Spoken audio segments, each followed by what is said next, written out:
Welcome to, as we do, I just got to disable the waiting room now so we get things rolling there as well. Hi, everyone. Happy Friday. Welcome to Burning Platforms. As usual, it'll probably take a couple of minutes till we get things set up and make it all clear as mud. We are using today the feedback tool. If people feel like it and want to let us know what they're thinking as we go through our agenda, that would be awesome. It's just set up just at the moment for you to click in, hit the heart, and then tell us how you're feeling. And then while the discussion goes on later on in the broadcast, we'll encourage you to let us know what you think of the varying views that we're putting forward. Before we get started, just want to welcome you all here into this virtual space on a lovely Friday, at least where I am on Gadigal land. I pay respects to the traditional owners of my land, and I know that you will all join me in paying respects to elders past, present and emerging, recognising the land was never ceded and looking forward to the opportunity to enshrine voice into our constitution sometime in 2023. For those that aren't regulars, welcome. The format of Burning Platforms is that we spend the first half hour talking through the last fortnight in some of the stories that has taken our notice, or more specifically our fantastic, I'm going to call her our executive producer, Amy's notice, who monitors all the little backdrops of the net for us. And Dan and Lizzie, my partners in crime, will take you through our takes on the hot takes of the week. We've also got the second half of the hour, what we call our deep dive. We're really, really excited to have Maria Farrell, who's over in Perth, courtesy of the Minderoo Tech Project at the moment, a leading thinker on technology, who will be dipping in and out in the first half, and then we will be totally piling on her with to extract wisdom from her in the second half of this hour. So let's get into the bit where we'll turn into a podcast and get going. So, and I better just turn off all my little dingy things too. All right, let's do that again. So welcome to Burning Platforms. Special panel today, or the regular panel, Digital Rights Watch Chair, Lizzie O'Shea. G'day, Lizzie. Hi. Dan Stinton, Managing Director of Guardian Australia. Hey, Dan. Hi, folks. And our special guest, Maria Farrell. Hi. Lizzie, let's kick off with the big High Court decision of the past fortnight, which was that Google is, in the eyes of at least the Australian High Court, not a publisher.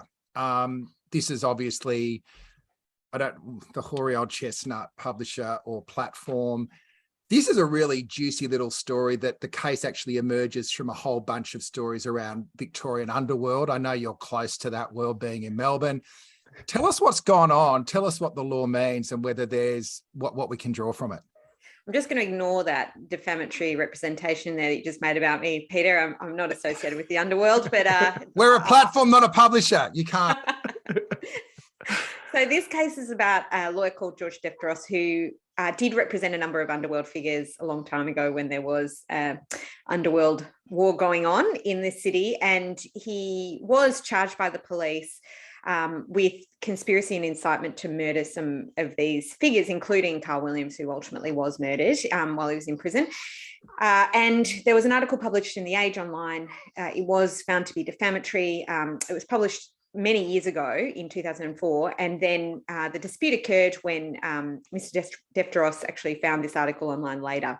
What had since happened was the police had dropped charges, and his argument was that that article that outlined some of the information associated with those events was defamatory. The Age was not sued, or it's possible, I'm not entirely clear, I'm not sure it will ever be made clear, but it's possible they settled with Mr. Defteros early on, but the article continued to appear in search results associated with his name. So in 2016, he brought this to the attention of Google and said, this is defamatory, it needs to be taken down. Google didn't do anything about it for a number of months, and then eventually it was removed from the search results. The Victorian Supreme Court found that Google was a publisher and that it had defamed Mr. Defteros and awarded him $40,000. And then the case made its way all the way to the High Court, and the decision was handed down this week.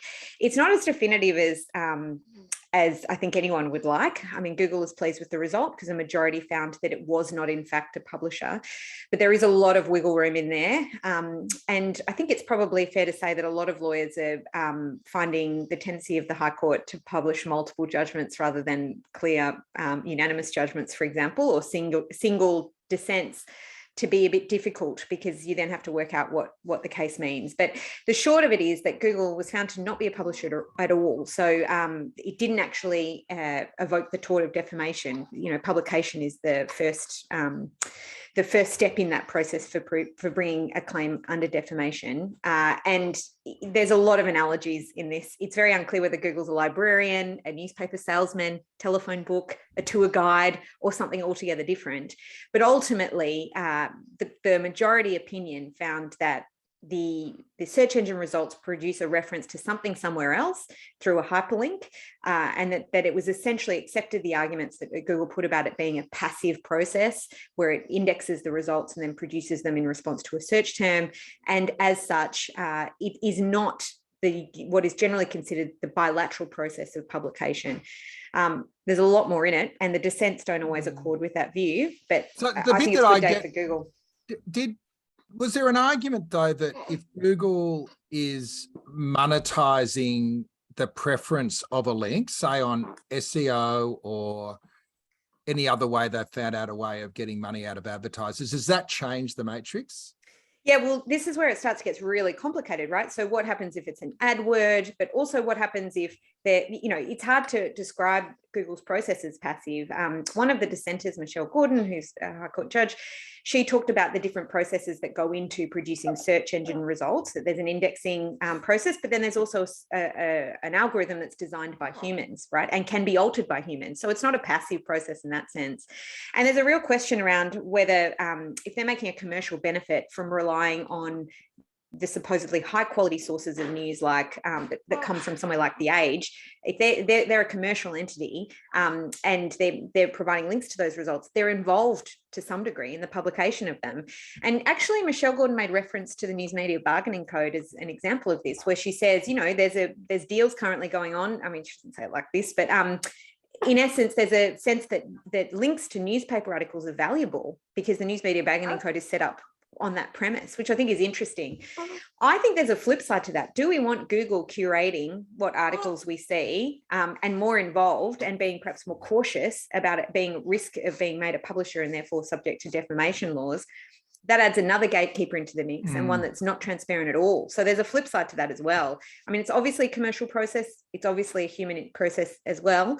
But I reckon the court isn't quite clear on this. And I think we're going to have to see a lot more cases before we get to a clear position for other people who might be considering suing Google or search engines themselves who want to protect themselves from this kind of liability.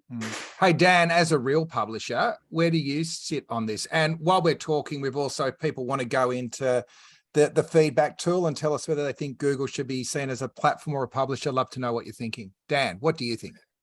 I'm mostly confused, but I think that's your status upgrade. Yeah, like most topics that we discuss on this show, I'm mostly confused. But I think the High Court has got this right. But the reason why I can't be sure about that is because, like always, this really hinges on the technicalities of how Google's search algorithm works, which is a secret. So it's hard to know for certain whether they are a librarian or, all the things that you said before, Lizzie, or the recommendation of their algorithm played a substantial role in this. I mean, the comparison that's been drawn with this case, which I think is relevant, is the Barilaro Friendly Geordies one, where Google was forced to pay, I think, about $700K to Barilaro for that. But that was different to this case in two ways that are obvious in my view.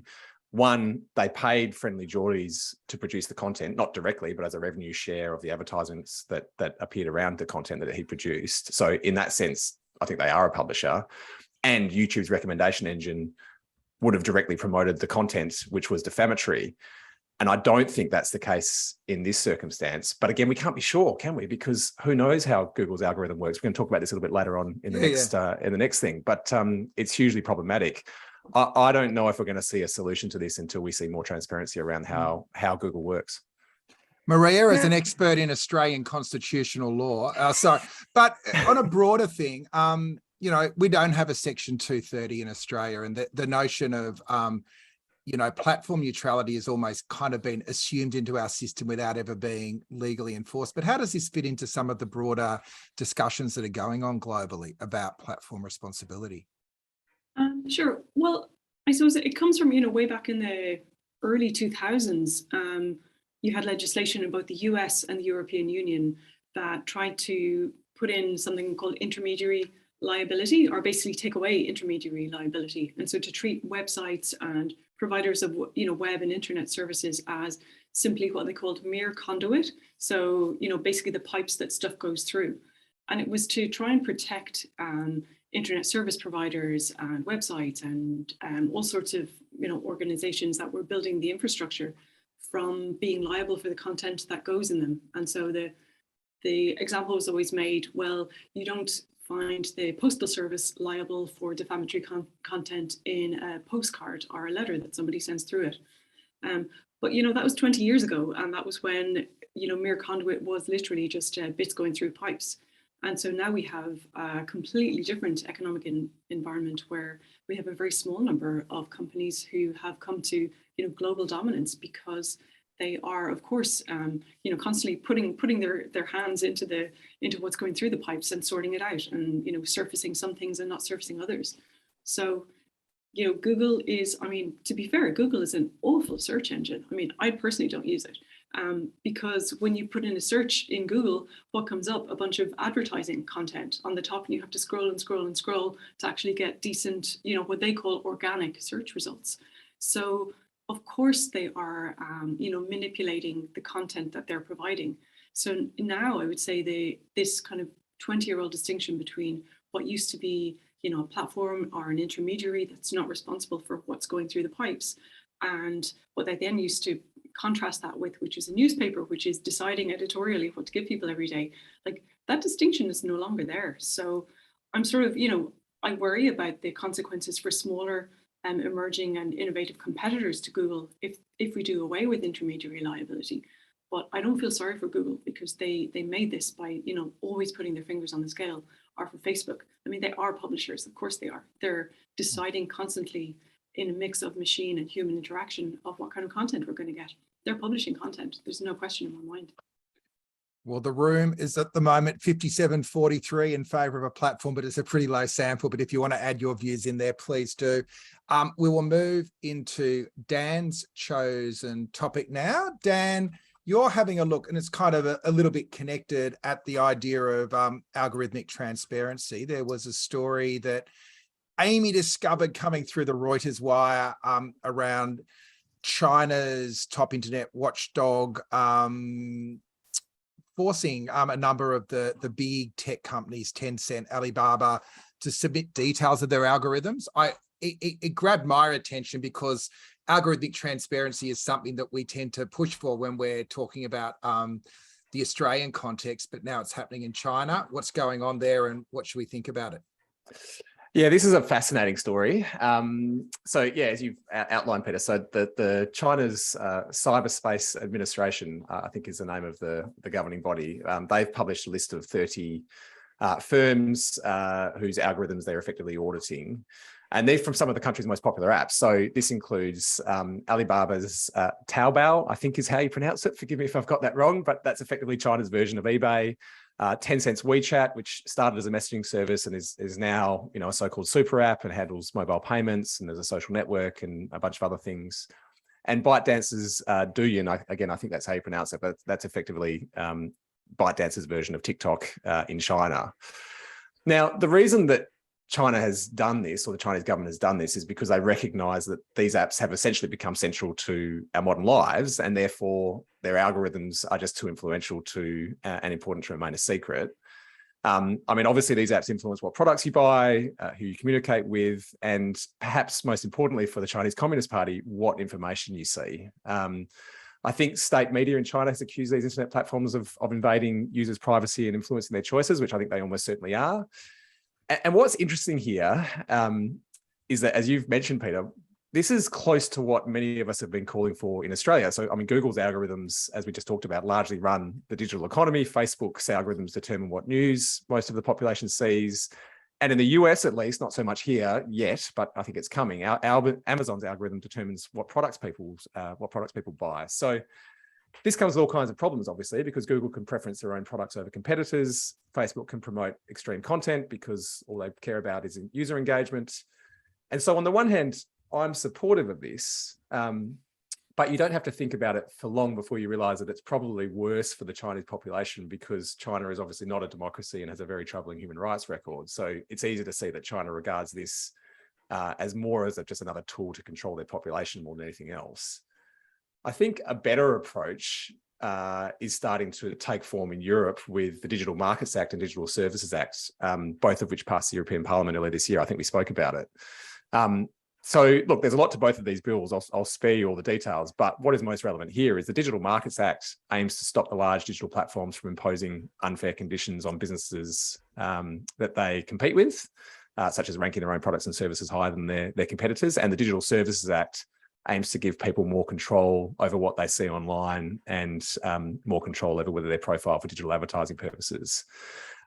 So look, in Australia, we largely rely on the ACCC to enforce the Competition and Consumer Act, but I think it's becoming clear that we need specific legislation for these platforms because they're just getting more and more dominant. But Lizzie, you're a lawyer. What do you think? I don't know. I think it's a really interesting question. Do you want to have full transparency, or do you want to allow a greater marketplace for different kinds of players in the ecosystem that gives us search and the advertising that comes with it, or the SEO that comes with it? Like, I can see utility in having to have full transparency, or at least having one product that offers full transparency as well in the marketplace, but there's no one rushing to do that because, you know, there's proprietary interest in keeping it secret.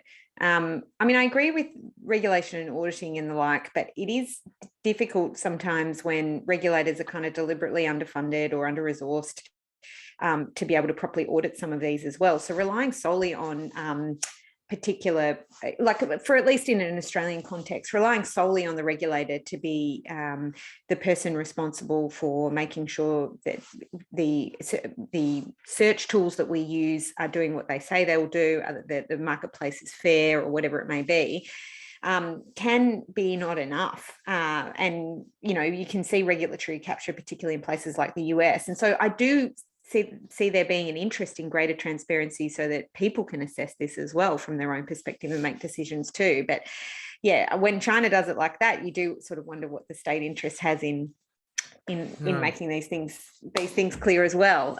So, you know, like on one level, I always return to this idea that, you know, consumers or users of these platforms should have rights and they should be enforceable, and they should be, these companies that these large platforms should be liable if they breach those rights. But how you enforce that can be a real challenge, and having it distributed amongst regulators but also private citizens, I think, is probably, that kind of mix is quite important. It's a tricky problem. It feels to me like algorithms are a phenomenon in search of a metaphor, just so we can understand what to do with them. And what is the right, how do you think about an algorithm as a starting point for thinking about where the regulation should fit in? Oh, wow. Yeah, that's a good question. I love a good metaphor. I mean, I think the thing about I think by the time you're kind of looking at, oh, should we have accountability of this particular algorithm, or, you know, of this particular company, you're so far down the line of algorithmic decision making that I sort of feel you need to come back a few steps to you know, how is it that the algorithm that companies are using, black box algorithms, you know, Frank Pasquale's work is really good on that, and we're not really, we're trying to figure out some way, like over a decade into this, how to get some kind of control over these things. And I think probably the thing I always try and keep in mind is algorithms are things that we use when we want to keep our hands clean, when we want to not take responsibility for a decision. So, you know, at the moment, Facebook has been, everybody knows Facebook treats its online content moderators really, really horribly. They have terrible working conditions. They're employed by arm's length companies on terrible contracts. Well, now the latest thing is Accenture the consulting company has just fired a bunch of online content moderators, phoned them, basically made them all get on a group call and said, you're being sacked. And they asked, why? Is my work bad? And Accenture just said, no, it's just the algorithm. That's why we're firing you. And so you kind of have, a 3 lengths of remove from Facebook and the people who are doing the work that's core to the platform. People are getting fired by algorithm. So I guess when I'm thinking about algorithms and this particular Chinese case, it's we're sort of trying to shut the barn door after the horse has left. The algorithms have been used to step away from responsibility, to keep people's hands clean, so that companies don't have to think about what they're doing or why they're doing. And very, very, very late in the day, we're now worried about, well, what will happen if we try to get more control over the algorithms? When it's the algorithms that have control over us. I think that's the core question. Oh, thanks, Maria. And according to our room, it's a lot closer to a public asset than private property, but as we've just discussed, probably a false binary anyway, and different contexts and different degrees. But I'll move it on to the third issue that we want to have a kick around today, which I reckon is probably the ultimate in wearable technology, which is this amazing story coming through Mashable about Amazon using palm reading tech. So forget about, smart clothes, just using your hand to go in and do the checkout, linked to your bank account. And they've been running this trial with Whole Foods, leading to a whole lot of techceptional plans about the seamless shopping experience, but then also a whole bunch of concerns, including what happens when someone hacks your Amazon account. You can reset your password, but you can't really reset your hand or your fingerprints. And just the creep into biometrics, but now as a new commercial model. So it's no longer about observing, it's about, the human body being something that is being used as almost like part of your daily toolkit. One of the areas we've been talking quite a bit about facial recognition technology over the last few months, and the bit on the surveillance that I've also been fascinated around is this idea that your gait is a real distributor almost as much as your handprint. But I don't know, Lizzie, it just strikes me is the price of convenience to not have to pull out your card and just show up your hand worth it for all the unintended risks and that could roll out of having a system that's based on just recognizing your every move? Well, putting my cybernetics hat on there, Peter, I don't know if it's fair to describe this as a tension between convenience and privacy. Who's calling for this? Who wants to be able to pay for stuff with their palm? No one. This is Amazon pushing a certain kind of technology. But also doing it starting in Seattle, like the Portlandia. Yeah. The other one that might blow your mind that I read about is actually another biometric signifier is your typing style. Has anyone heard this? So basically they can figure out, I think they draw a few conclusions from you, Peter, that's for sure. But yeah, they can figure out whether it's you based on, typing. So even if you change computers, for example, they can potentially know it's you based on perhaps your location coupled with how you type, which I think is pretty frightening. Yeah, so I don't think anybody thinks that this is better because it's more convenient. It's not more convenient to pay with your palm than it is to use a card that you tap on a screen. It is, I think, an example of just tech company framing this as a choice between, or a move in favor of convenience, which actually serves a much larger purpose. I think it's awful. I don't want to pay for anything with my palm, and I don't think anyone should. Dan, would you pay for things with your palm? Oh, look, this is just creepy and weird. But I don't know if I agree with you though, Lizzie. I think there are a lot of people that would be quite happy to go down this path for just that little bit more convenience and not having to get their phone out of their pocket or their credit card out of their wallet. I can see this being widely adopted. And what concerns me about this is, so if you take the comparison, I think, is Apple, right? So we all used to, before Apple Pay came along, we all used to pay for things, with money originally, but then with tap and go with our credit card, right?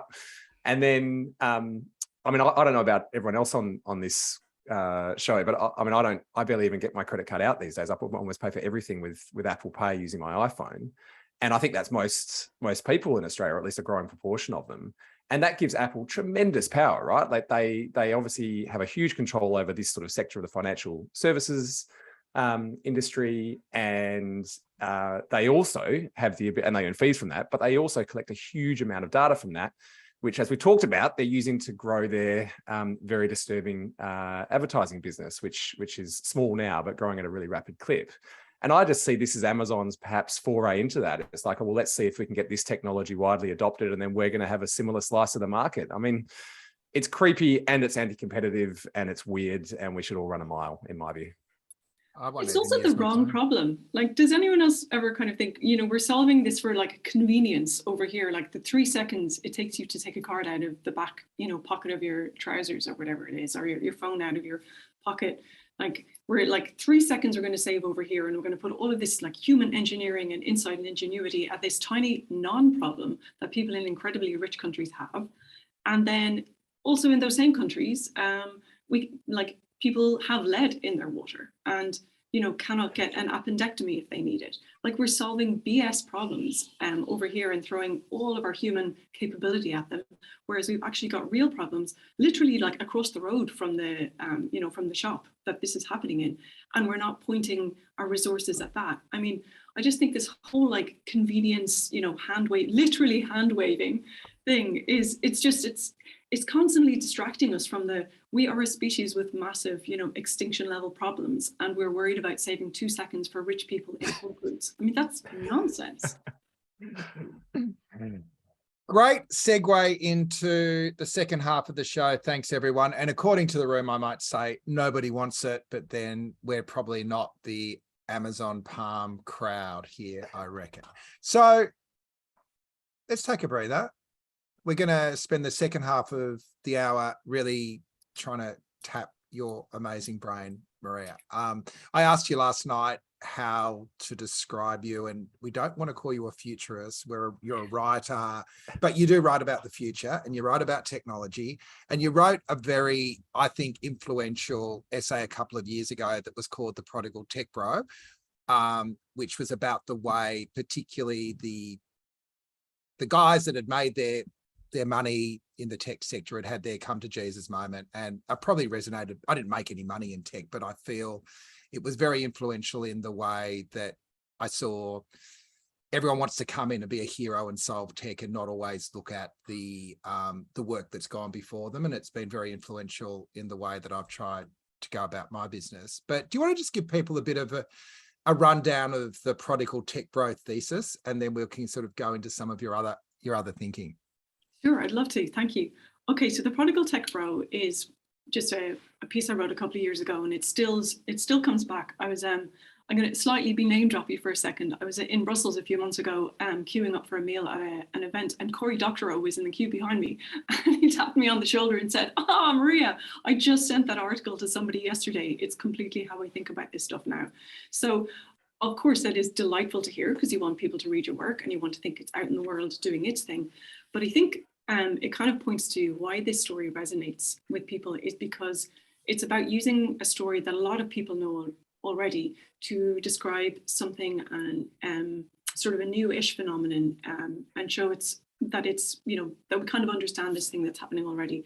So, okay, the Prodigal Tech Bro is basically about, so we kind of have to do the prodigal son, which is a biblical story, and it's about the young man who wants to cash in his inheritance early. He doesn't want to wait until his father dies, and so he goes to his father. He's the kid there are two sons. One of them works hard. One of them wants to party.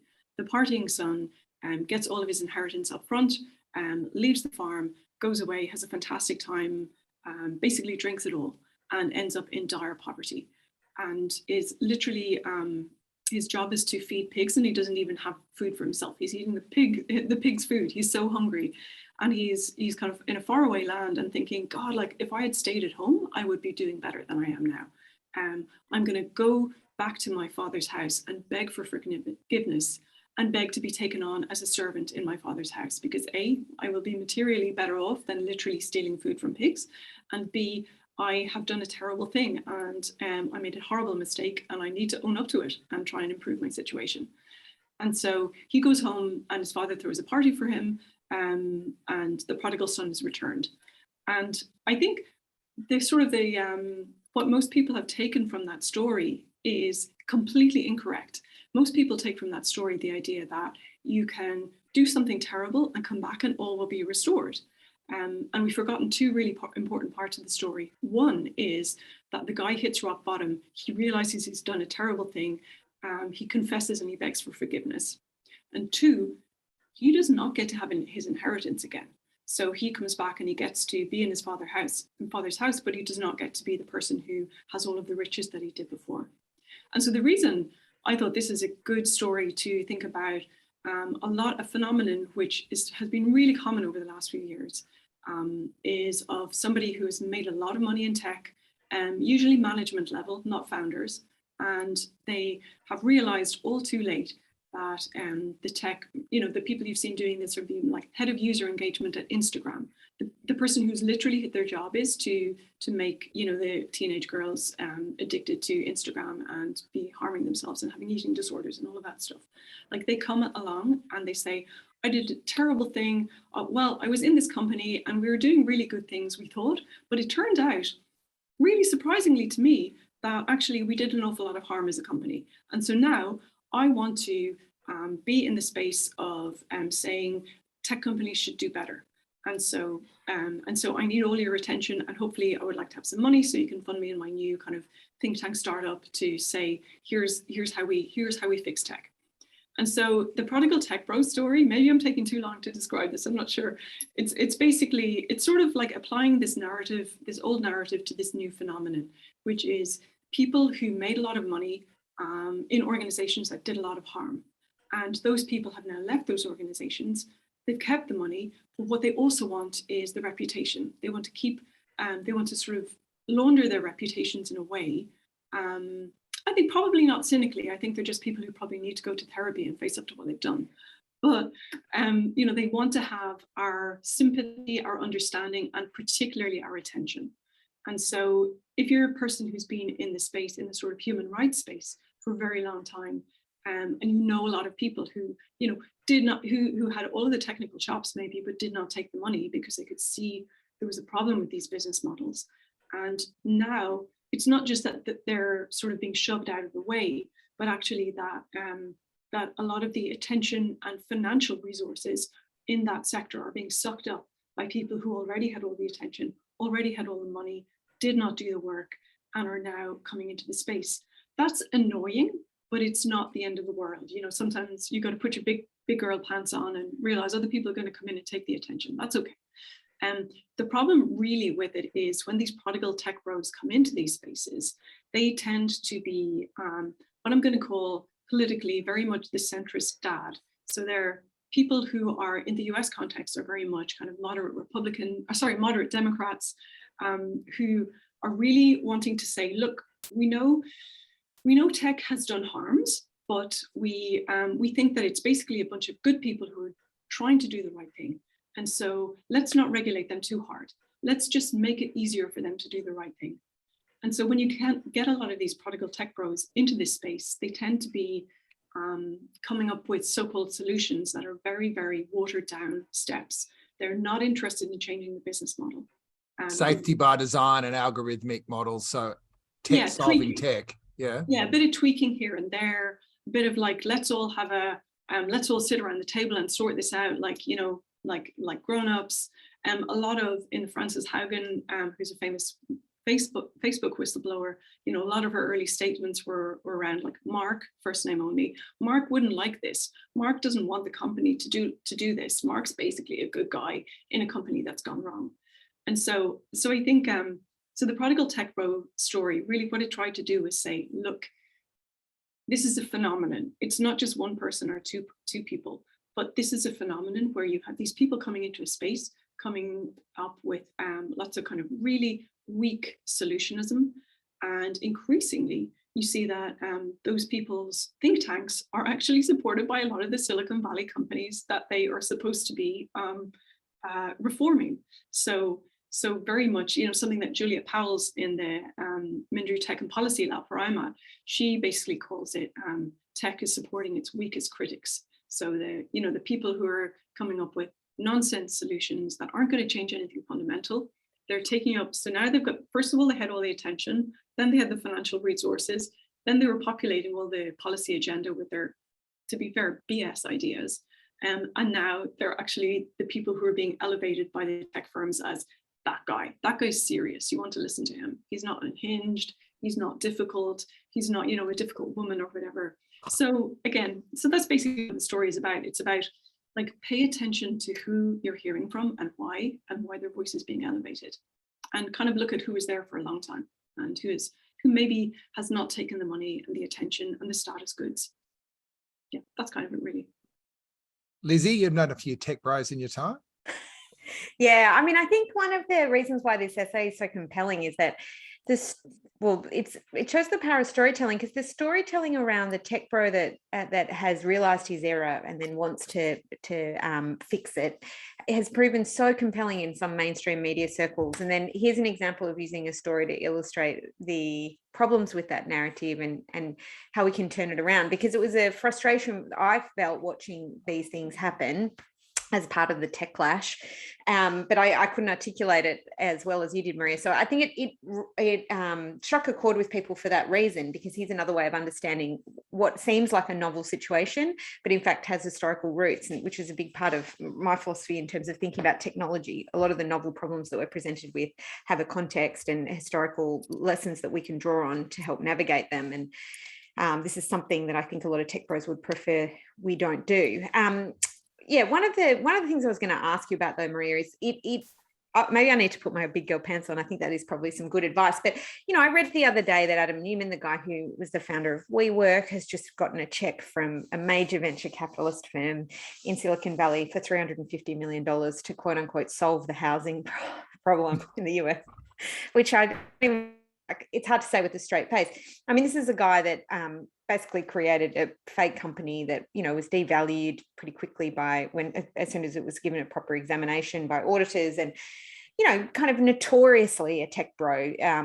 I'm sure people are familiar with him, but there's plenty of stories about the silliness that went on at his company and basically spending venture capitalist money, the excesses of Silicon Valley. He's kind of the epitome of that. He had a falling from grace, but he's now right back in it. And sometimes I do wonder whether, I mean, none of these tech bros appear to ever actually have to sleep with the pigs. That's one thing. But more generally, they appear to be just constantly on loop, like it's as though venture capitalists don't have any problem with carrying on this tradition of supporting these people. And how do you come to terms with watching this cycle continue?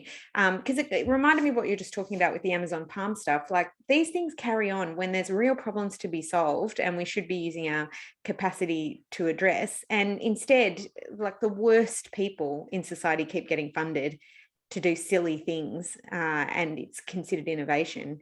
How do you put on your big girl pants? Because I think I need some help doing that. Yeah, I mean, it's difficult and it's frustrating. You know, and I will also say there's, you know, this is going to sound weird, but bear with me. There is a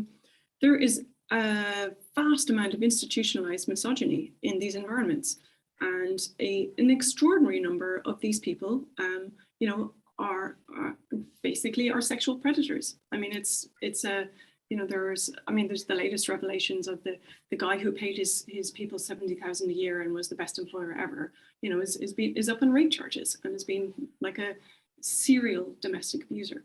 So, and that is just, I mean, endemic in these spaces. And I think it's really important to say that is part of this, because people kind of think, oh, it's just it's a bunch of guys playing with their toys, getting money from other people. Like, where is a lot of the money coming from? I mean, a lot of it is coming from SoftBank.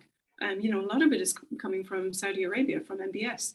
Like, this is, I mean, profound, like, institutionalized misogyny on a global scale, and just basically laundering money into nonsense projects that take our attention as a species away from what we need to do.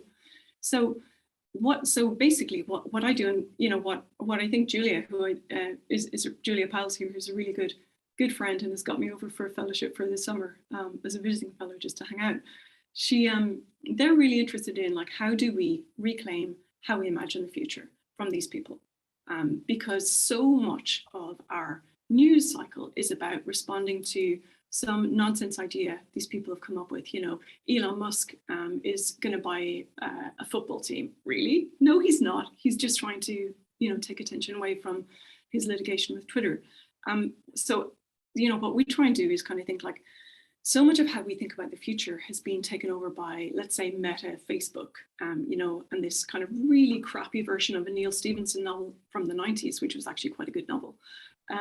And so it's basically like we have to imagine our own futures and constantly be doing that and constantly be claiming our space, which is, you know, there are versions of the future that are not just capitalism redux. You know, there are versions of the future in which we don't. I wonder to the extent to which, though, also the tech bros are a product of the system of the global system of innovation around technology, which is all this build a mountain and then sell it, like the whole VC model, rather than organic, like the way things have been built in previous eras, which is with government working with civil society to build things from the ground up, and whether you can see a connection between the two and how you actually resolve those differences. Well, so there's one really important fact, and that is that interest rates have been low or borderline negative for almost 15 years.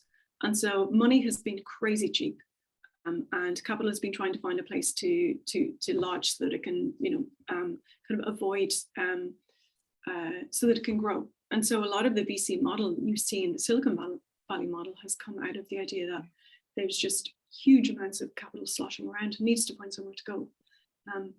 And over the last year or so, as interest rates have been climbing slowly, but, you know, inexorably, and inflation has been increasing, obviously, with the oil crisis and supply chain crisis and COVID, there's been a sense that that kind of silly money will stop.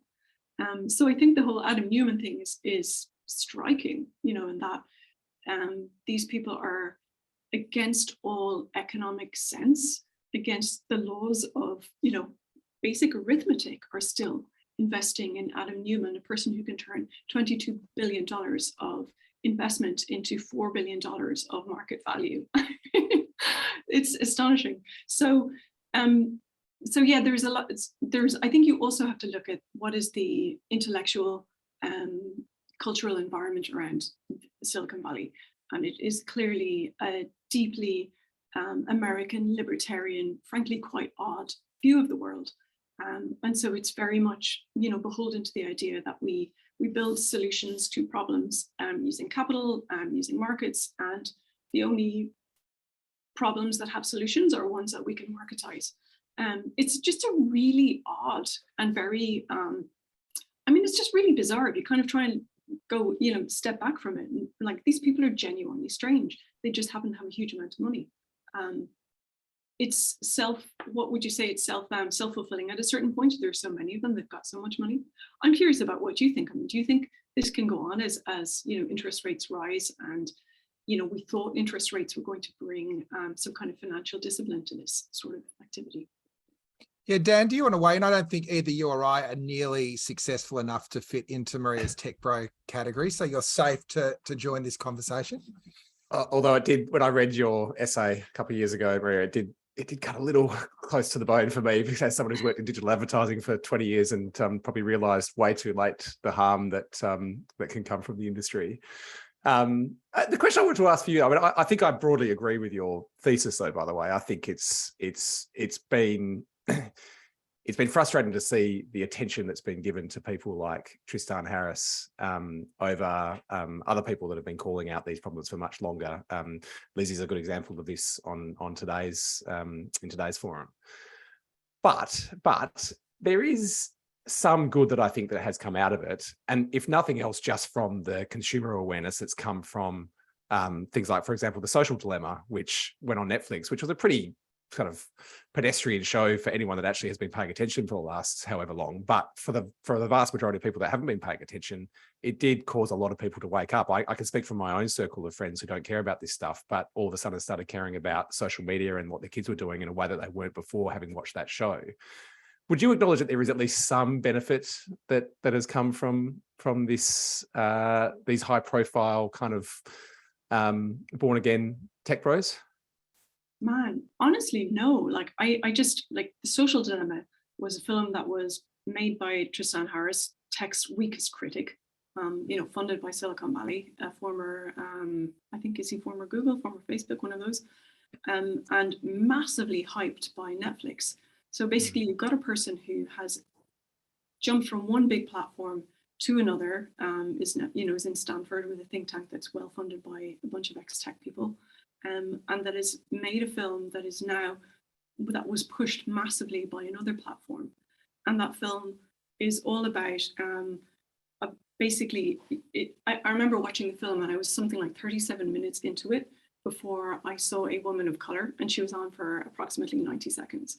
And it's all about centering the white guys who built the horrible state of affairs that we're in, and saying, oh, woe is me, I worked for Instagram, I now have to go home and make love to my pile of money because it turns out everybody doesn't love me. I mean, I'm sorry, I know that sounds a bit cynical, but like, take away the cynicism and look at the platforms, look at the money. Where is the money going? No, Maria, I think I would agree with all of that, by the way. I think that there are so many problems with that particular show and how it was promoted. Let me ask you this. All the reasons. Of your friends that saw that, yeah, and said, oh my God, this is a terrible problem. I never knew how bad this all was beforehand. What did they then do? Well, I can speak on a couple of cases where they were previously pretty relaxed about their children's use of social media and massively reined it in. So, I've seen a tangible benefit there. By the way, not conversations that we had been having for some years where I was ineffective at getting them to do that previously. For whatever reason, that show cut through, and for a lot of people for the first time. So I acknowledge the shortcomings of the show, but I just think that the fact that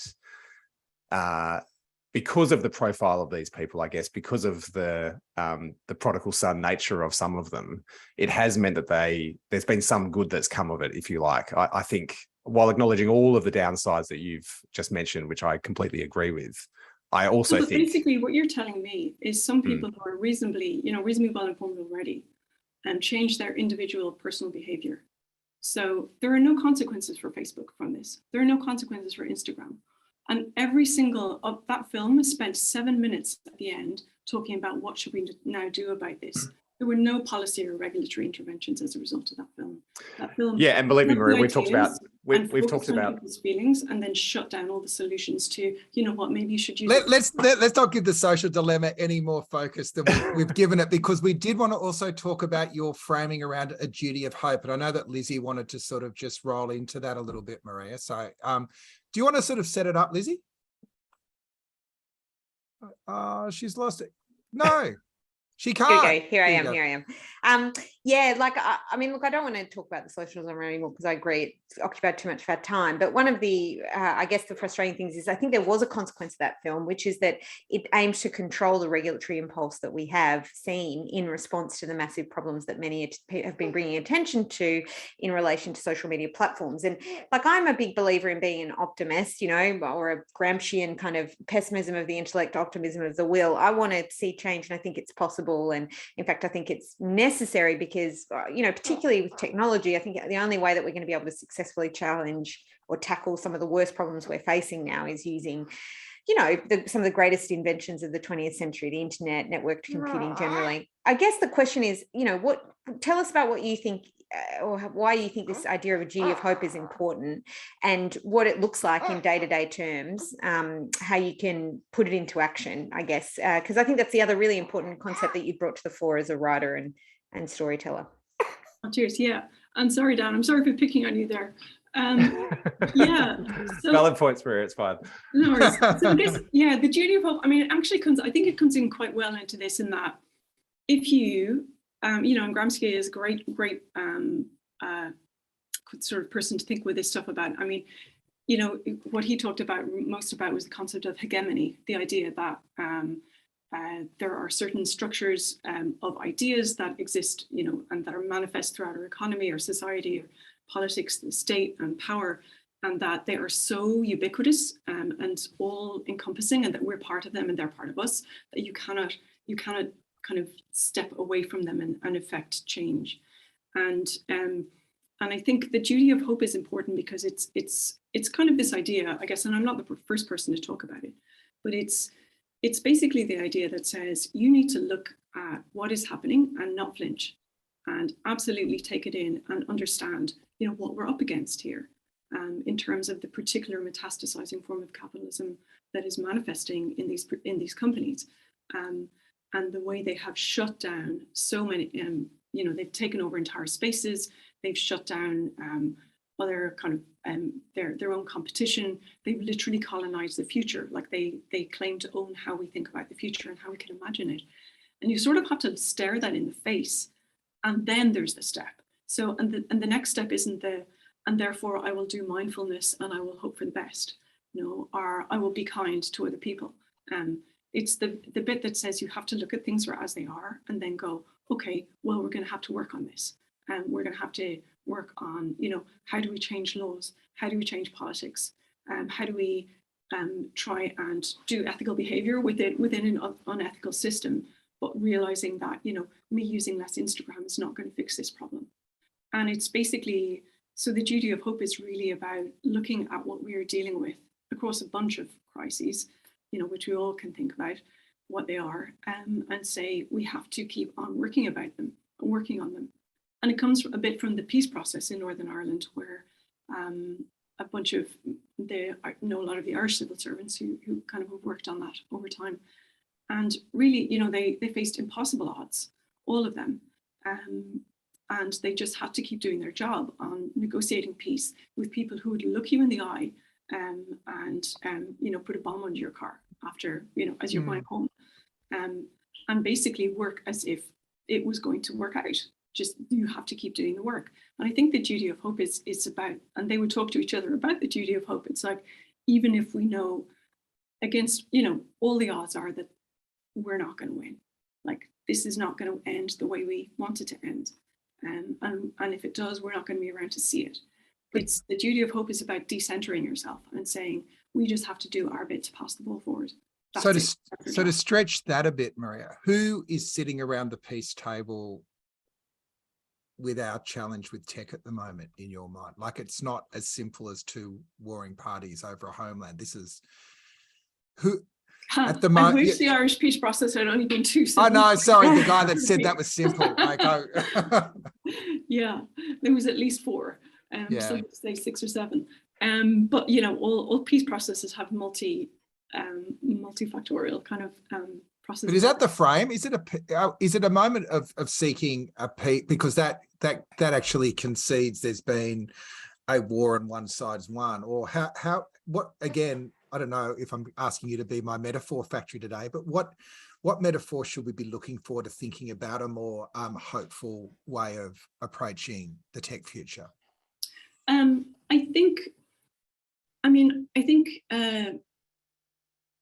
Well, see, sometimes I know this isn't what you're really getting at, but I think often when people are asking that question, they're basically saying, how can we manage our own feelings while living in a world where there is not, if we're rational about this, there is not a lot of hope. There are, I can count on my fingers and toes the people I know around the world who are, in positions and doing work and really trying to change how we think about tech. I mean, it's about probably 2 dozen people. And I think a lot of when people ask this question, it's like, how do I feel better about this? How do I live with myself? How do I manage my emotions on a day-to-day basis? Knowing that we're facing impossible odds. And so I don't want to be depressing for people, but this isn't about tactics and it's not about feelings. It's basically about how do we look at these structures and change the structures, knowing we're probably not going to succeed, but trying to open up the possibilities for other people who are going to come after us.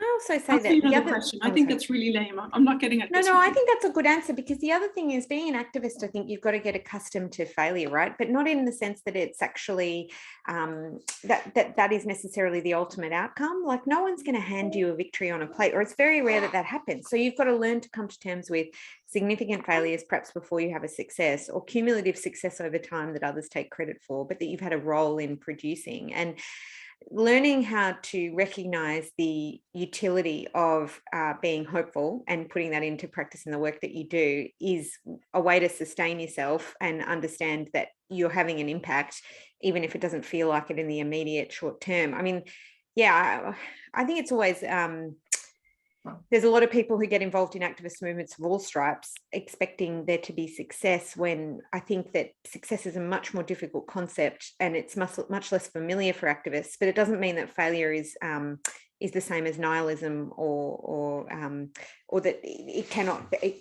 Failure can sometimes be success in different formats, you know. So that's the other thing, I think, like, how do you learn to be an activist and sustain yourself when you're fighting immense power? And how do you learn to become comfortable with failure and understand a longer term timeline, or the arc of history, I suppose, shall we say? You really should write a book on the history of struggles, Lizzie.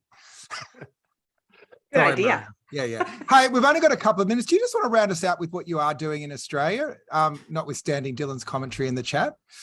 Yeah, sure. I'm basically on a visiting fellowship. I've got a staying here for a couple of months, and working on a book proposal, and gave a sort of a performance last week of a long short story I have called Burning Men, which is basically about what it would be like. It's basically imagining a very near future in which sexual violence becomes all but impossible.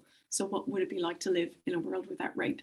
And the reason I write a story like that is because I think a lot of what we're doing in terms of imagining the future is trying to say, like, look, there's this stuff going on around us now that is just egregious, but that is not normal. Like, it's not normal that sexual violence pervades, 9 out of 10 decisions I'm going to make today about where I walk and what I do and who I talk to. And, the fact that I never, ever mention on Twitter the name of the cafe I go to or anything like that. So it basically, the storytelling about the future is all about, like, how do we imagine different futures by looking at stuff that is in the present and going, that's not inevitable. Like, these choices that we're making collectively, be it about tech platforms and monopoly and abuse, or be it about, our politics, these are not the law of physics. These are collective choices we're making, and we can make them differently. Excellent. Hey, and have a great time while you're out here. I'm sure. I have fallen in love with Western Australia. I'm sorry about everybody living everywhere else. I think this is the most controversial thing I'm going to say in this podcast today, but I think Western Australia is definitely the best bit. Well, I reckon you got one supporter over there. Dan, anything on your agenda for the next week? And we'll go to Lizzie before we round it out. Before we do that, I should say our really good friends, Ed Santo and Nick Davis at the UTS Human Technology Institute are having their first public event on September 1 in conversation with Alondra Nelson, Head of White House Office's Science and Tech Policy. So I'm going to put that in the chat. I think everyone's welcome to register to be part of that. But Lizzie, Dan, anything else for the next fortnight? One big thing from me, a lot of people on this call hopefully will start to see a whole bunch of Guardian headlines being distributed to train stations and billboards around the country, including in Perth, Maria. So hopefully that will get a bit of our journalism out to a few more people that know about us now. So that's kicking off next week. Great. Lizzie? We will eventually be launching our report on rebalancing the internet economy. You should get an email from us pretty soon talking about that, so keep an eye on your inbox. Do we want to do a special issue on that at some stage? Like when it's ready to go? Love to. Let's rock and roll. Thanks for your time. Thanks, Maria, for your generosity and being part of it today. This will come up as a pod probably early next week. And we also, I think there's also a recording that will go up on the website. So if anyone missed bits of it and want to replay it, you're more than welcome to. But have a great weekend, everyone. And yeah, thanks for your all. And I got to jump off straight away too, because I was meant to be in a 2:00 meeting. Thanks, Maria. That was great. It was so great to have you on. Oh, cheers. I'm sorry. I was not in my most articulate this morning, but